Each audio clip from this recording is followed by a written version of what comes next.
Welcome to my channel. નમસ્તે બાળમિત્રો. આજે આપણે ગુલાલ ગુજરાતી પાઠ્યપુસ્તક 6નો પાઠ અમીર કોણ વાંચીશું અને સમજીશું. તો ચાલો કરીએ. अमीर कौन? अमीर मीन्स रिच. कौन है? रिच कौन है? पैसे वाला कौन है? अमीर कौन है? આજે રિસેસમાં કોઈ ક્લાસની બહાર ન નીકળે, બધા ક્લાસમાં બેસીને જ નાસ્તો કરે. વંદના મેડમે વિદ્યાર્થીઓને કડક શબ્દોમાં સૂચના આપી. तो आज ब्रेक में कोई भी क्लास से बाहर नहीं निकलेगा, सब क्लास में ही बैठ के अपना लंच करेंगे, नाश्ता करेंगे. ऐसा वंदना मैडम ने सब बच्चों को, स्टूडेंट्स को ऐसा कड़क शब्दों में, सख्त शब्दों में निर्देश दिया, ऐसा आदेश दिया. બહાર ધોધમાર વરસાદ વરસતો હતો તો બહાર તેજ બારિશ હો રહી थी. વિદ્યાર્થીઓ બારીમાંથી વરસતા વરસાદની મજા માણતા હતા. तो स्टूडेंट्स खिड़कियों से बाहर बारिश जो आ रही थी उसका आनंद ले रहे थे,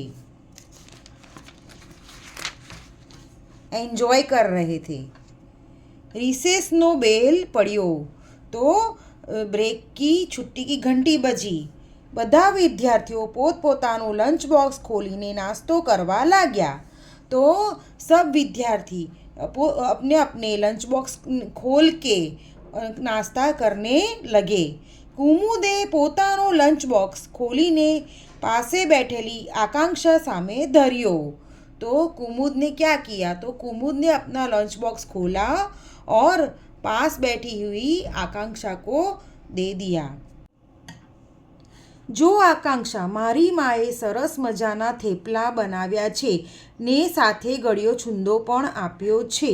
तू पण लेने. तो देख आकांक्षा, मेरी माँ ने बहुत स्वादिष्ट थेपले बनाए हैं और साथ में स्वीट छुंदा भी दिया है, तो तू भी ले उसको.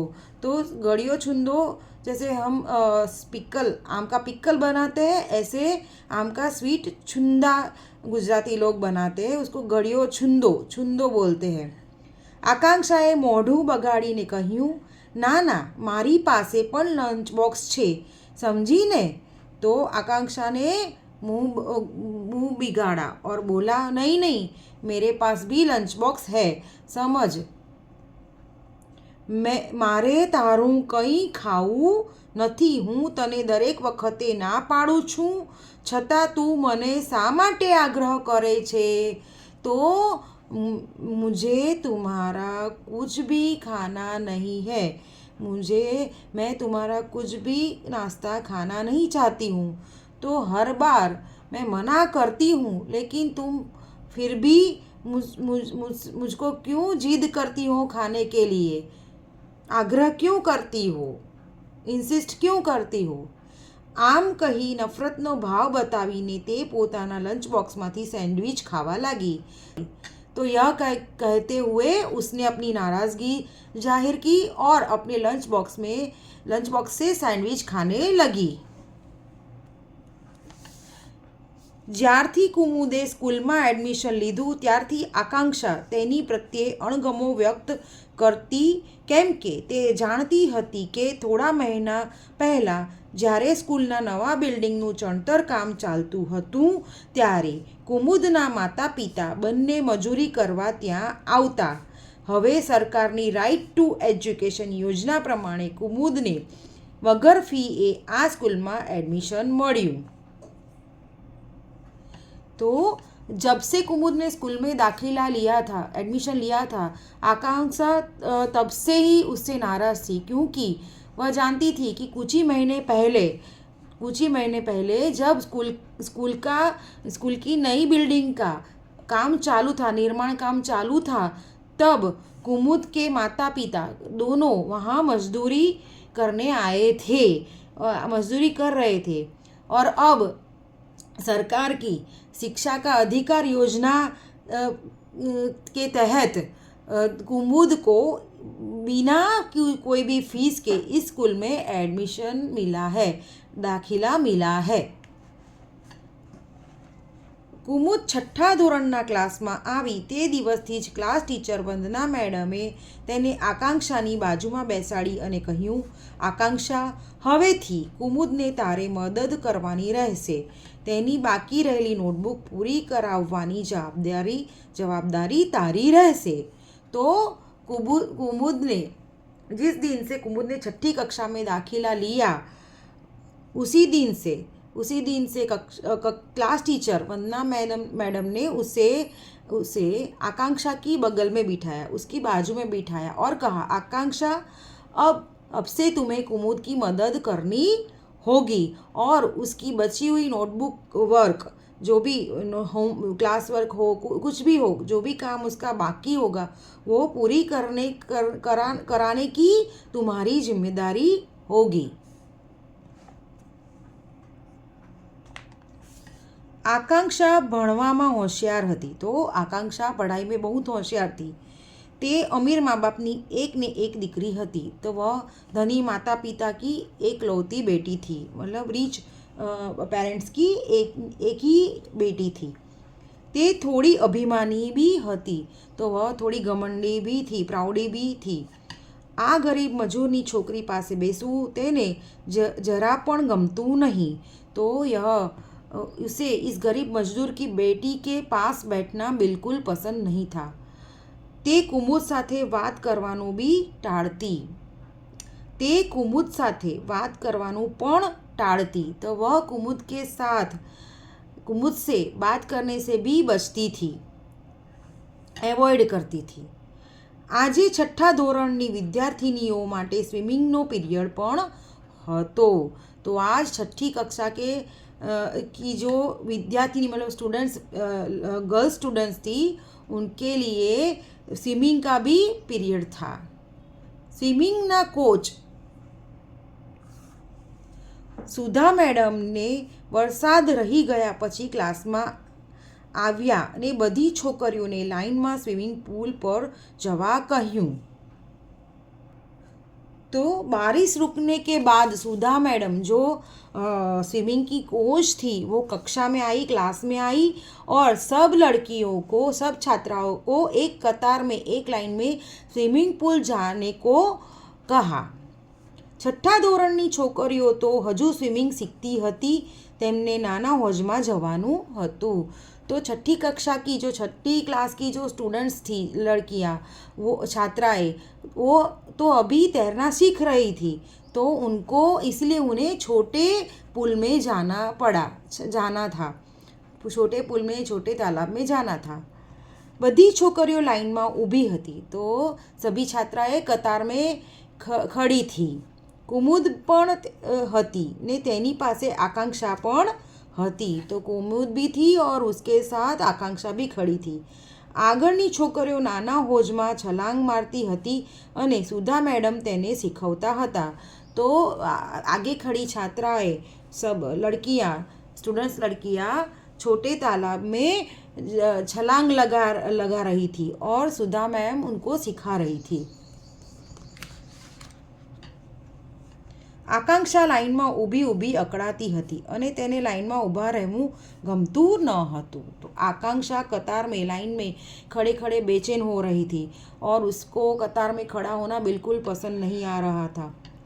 ते सुधा मैडमनी नज़र चूकवीने पासे रहेला मोटा हौज तरफ गई. तो वो सुधा मैम की निगाहों को अनसुना करते हुए, जब सुधा मैम नहीं देख रही थी तब वो छिपाते नज़दीक जो बड़ा पुल था उसकी तरफ गई. कुमुदे आकांक्षा ने मोटा हौज तरफ जता जोई. तो कुमुद ने आकांक्षा को बड़े पुल की तरफ जाते हुए देखा. ते जानती हती कि मोटो हौज ऊंडो छे. तो वो कुमुद जानती थी कि बड़ा पुल डीप है, गहरा है અને आकांक्षा ने बराबर तरता पण नहीं आवड़तुं और आकांक्षा को ठीक से तैरना भी नहीं आता है. ते पण आकांक्षानी पाछळ गई. तो इसलिए वह भी आकांक्षा के पीछे गई. हजू आकांक्षा ने रोके त्यां तो आकांक्षाए मोटा होजमां डुबकी मारी दीधी और इससे पहले कि वह आकांक्षा को रोक पाती, आकांक्षा ने बड़े पुल में छलांग लगाई, डुबकी लगाई. તેનું આ ઉતાવળિયું પગલું કુમુદ પારખી ગઈ तो आकांक्षा की जल्दबाजी कुमुद ने देख ली। उसको पता चल गया। आकांक्षा पोतानी अनावड़तने कारणे पानी में वलखा मारवा लगी। तो आकांक्षा खुद की जो इनकम्पिटेंस थी, अनुभवहीनता थी, उसके कारण पानी में छटपटाने लगी। ते डूबवा लगी ने राडो पाड़वा लगी।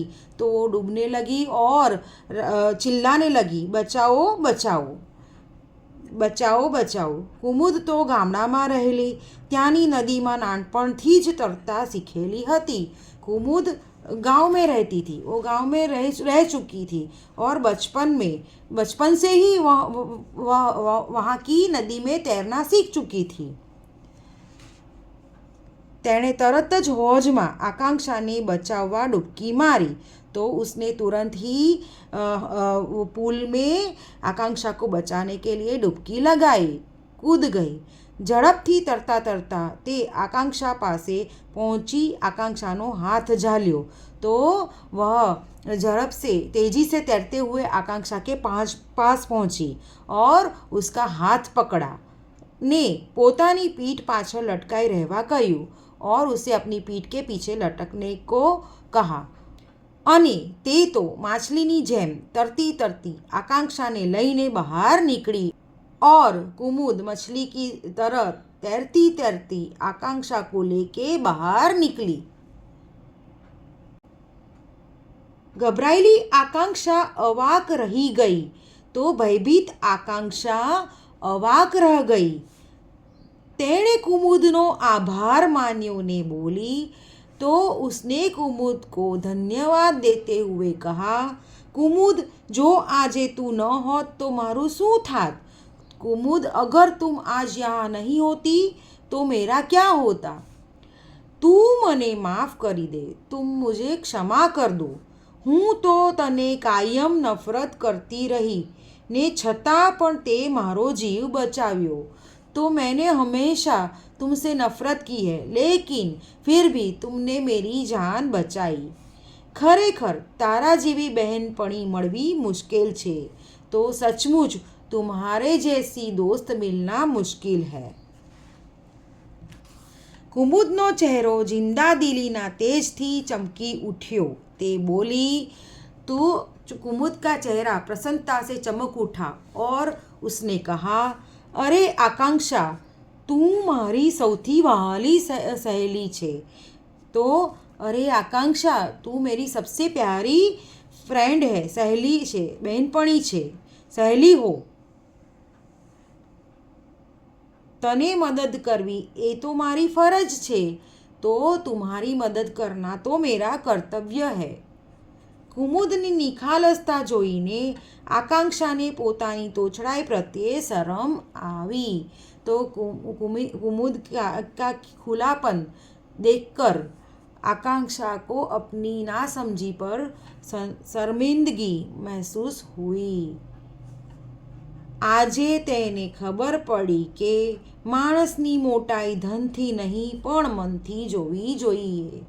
तो आज उसे एहसास हुआ कि किसी भी व्यक्ति की महानता धन से नहीं, पैसे से नहीं, बल्कि उसकी हृदय से मापी जानी चाहिए। माणस धनथी अमीर होय के गरीब, पण मनथी मोटो होय तो ज साचो अमीर गणाय। तो चाहे कोई व्यक्ति धनवान हो या गरीब हो, सच्चा धनी वही होता है जिसका हृदय विशाल होता है। तो ये चैप्टर से हमें क्या समझ में आता है कि हमें अमीर गरीब का भेद नहीं करना चाहिए। जिस व्यक्ति का मन अच्छा हो और वो हृदय से अच्छा हो, वही सच्चा अमीर होता है। शब्दार्थ: अमीर धनवान रीच, सहेली बहनपणी फ्रेंड, जिंदादिली मोटू मन ब्रॉड माइंडेड, निखालसता निर्दोष इनोसન્ટ। तो बाळको આપણે આ ચેપ્ટર આજે સમજ્યું અને વાંચ્યું। મને આશા છે કે તમને આ વિડીયો પસંદ આવ્યો હશે। તમે બી મારી સાથે ચેપ્ટર વાંચજો। Okay, bye, thank you.